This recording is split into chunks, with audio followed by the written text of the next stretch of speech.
दोस्तों, चंद्रा ब्लॉग में मैं चंद्रभान आपका स्वागत करता हूं। और मैं इस समय जा रहा हूं द्वारका, गुजरात में। और आपको मैं द्वारकाधीश के मंदिरों के दर्शन कराता हूं। ये देवभूमि रेजिडेंसी, जहां पर मैंने स्टे किया हुआ है।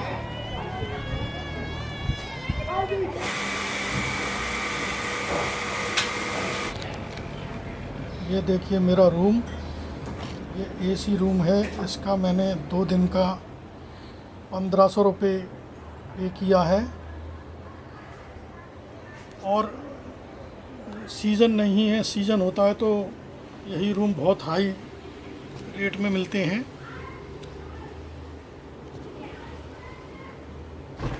अब आपको बाथरूम दिखाते हैं इस रूम का।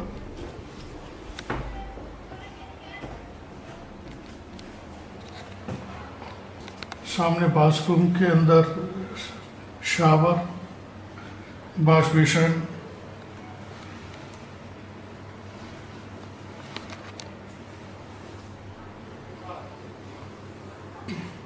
बाथरूम तो बहुत क्लीन है।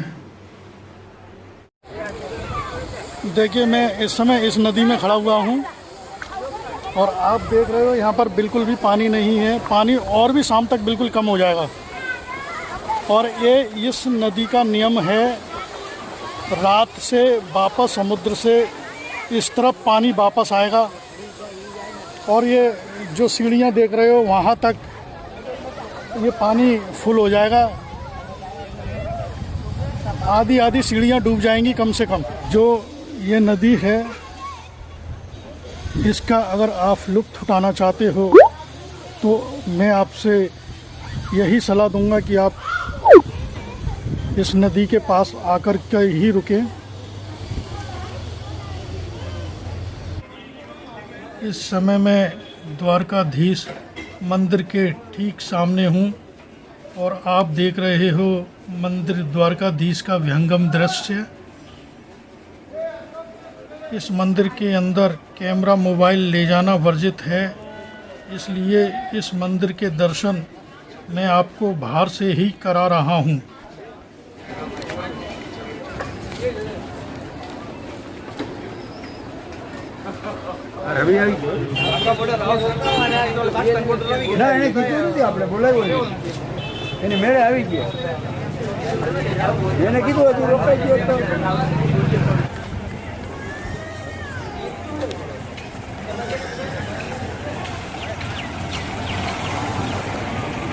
यह आप सामने देख रहे हो, ये शंकराचार्य मठ श्री शारदा पीठम द्वारका है।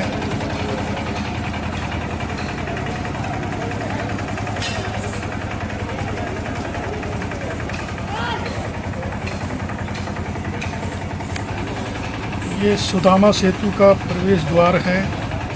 यहाँ से आपको 10 रुपये का टिकट लेना पड़ेगा जब आपको इस सुदामा सेतु के लिए एंट्री मिलेगी। देखिए द्वारका में सुदामा सेतु।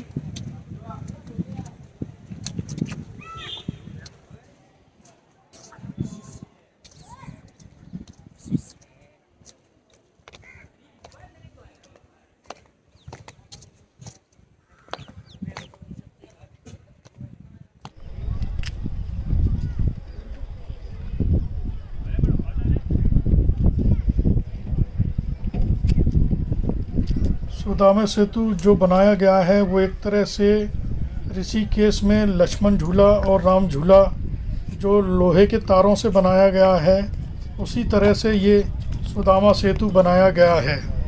सामने द्वारकाधीश मंदिर। द्वारका में हूँ मैं आज, और देखिए समुद्र के नज़ारे। आज मैं समुद्र के किनारे आया हूँ और भी थोड़ा अंदर चलता हूँ।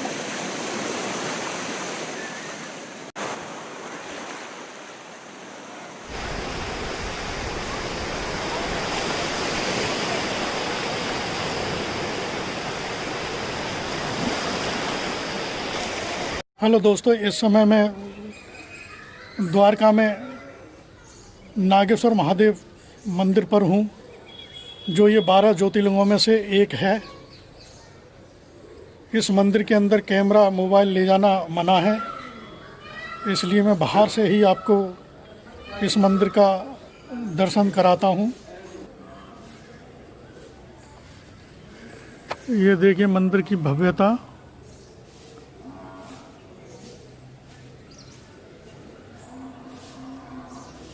ये सामने एंट्री,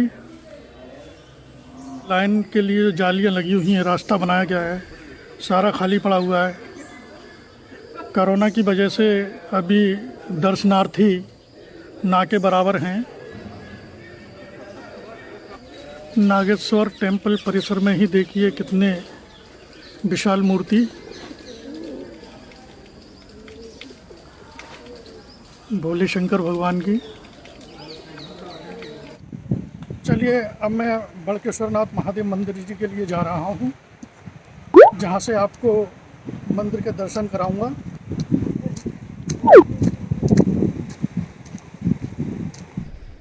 और आइए चलते हैं ऊपर। ये देखिए सामने नंदी और उनके सामने बड़केश्वर महादेव जी का मंदिर। मंदिर के दर्शन कराते हैं आपको।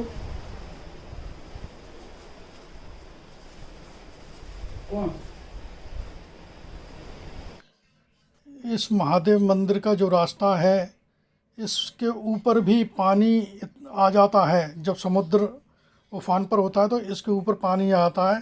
दर्शनार्थी उस पानी में होकर के इस मंदिर तक आते हैं। तो सामने लाइट हाउस। इस लाइट हाउस के बारे में बताते हैं कि पहले इस पर टिकट लगता था 10 रुपये का, और इसके ऊपर से जाकर के समुद्री बीच का नज़ारा देखते थे लोग। लेकिन इस पर 3-4 ऐसे हादसे हुए, लोगों ने सुसाइड किया, इसलिए इसको बंद कर दिया गया है। मैं इस समय द्वारका से भेट द्वारका के लिए बस द्वारा भेट द्वारका जा रहा हूँ, जिसका मैंने 20 रुपये किराया दिया है। इस समय हम जेटी से इस फेरी द्वारा भेट द्वारका जाएंगे, जो हमें 20 रुपये पे करने होंगे। और ये कम से कम 100, जब तक श्रद्धालु नहीं हो जाएंगे, जब तक ये लेके नहीं जाते हैं। यहाँ हमारा समय बहुत ख़राब होता है। बोट पर किसी भी पैसेंजर को लाइफ जैकेट नहीं दी जाती है। ये बहुत ही रिस्केबल पॉइंट है।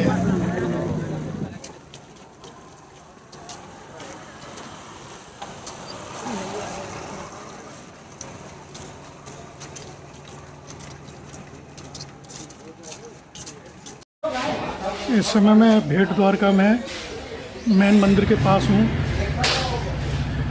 ये मेन मंदिर का मुख्य द्वार है। इससे आगे मोबाइल कैमरा ले जाना वर्जित है।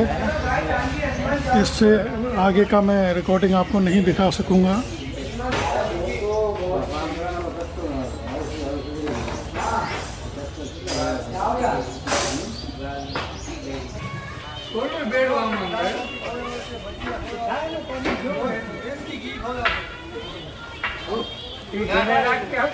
कोरोना की वजह से टूरिस्ट इतना है नहीं, बाज़ार भी खाली खाली पड़ा हुआ है। यहाँ पर गर्मी बहुत है, गर्मी से मेरा बहुत बुरा हाल है। और देखिए मैंने ये जलजीरा लेमन सोडा बनवाया है। इसका प्राइस कितना है? ये 10 रुपये गिलास है। भेट द्वारका जाते समय फेरी का इस्तेमाल किया जाता है, जो 20 रुपये चार्ज लेते हैं, और उसमें भी घंटों ख़राब हो जाते हैं। और जो आप सामने जो दिखाई दे रहा है, ये ब्रज का काम चल रहा है। अभी भी इस पे कम से कम 2-3 साल लग जाएंगे, जब जाकर फेरी से मुक्ति मिलेगी। ब्रिज पर ये कम से कम 2.5 किलोमीटर लंबा पुल बनाया जा रहा है।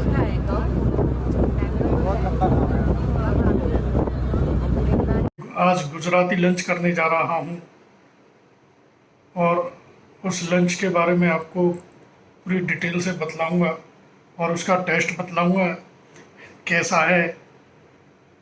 और जहाँ तक तो हम उत्तर भारतीय या साउथ इंडियन ही खाना खाया है, और ये काफ़ी समय बाद ऐसा है जो कि मेरे को गुजराती खाने का अवसर मिला है।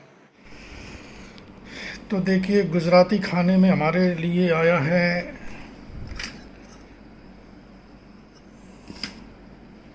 ये देखिए, ये अचार लहसुन का, अदरक का, आम का, मिर्ची का,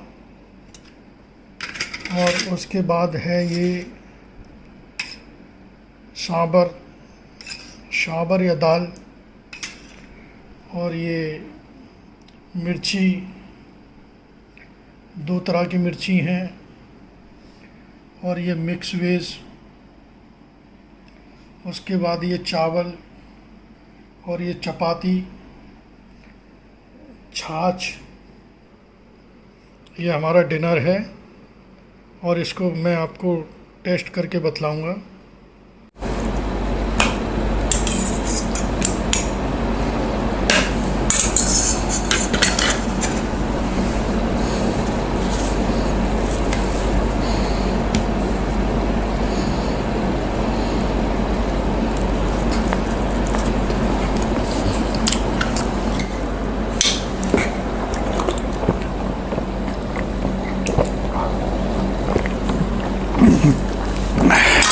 और ये छाछ में तो आनंद आ गया। सब्जी में बहुत ही मज़ा आ गया, बिल्कुल नॉर्थ इंडियन स्टाइल सब्जी थी, उसमें मीठापन नहीं था। और ये कुकुम्बर का सलाद, कैबेज,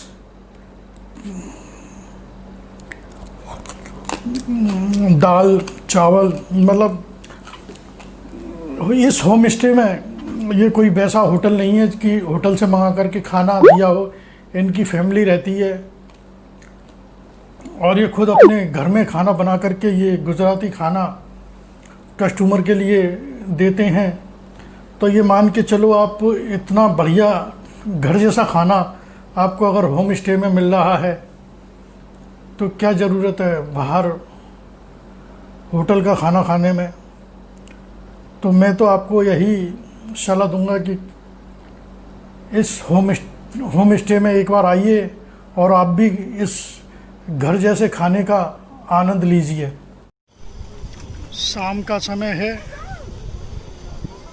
गोमती घाट से देखिए सूरज उधर दिखाई नहीं दे रहा है, लेकिन उसकी रंगत समुद्र पर अच्छी तरह दिखाई दे रही है।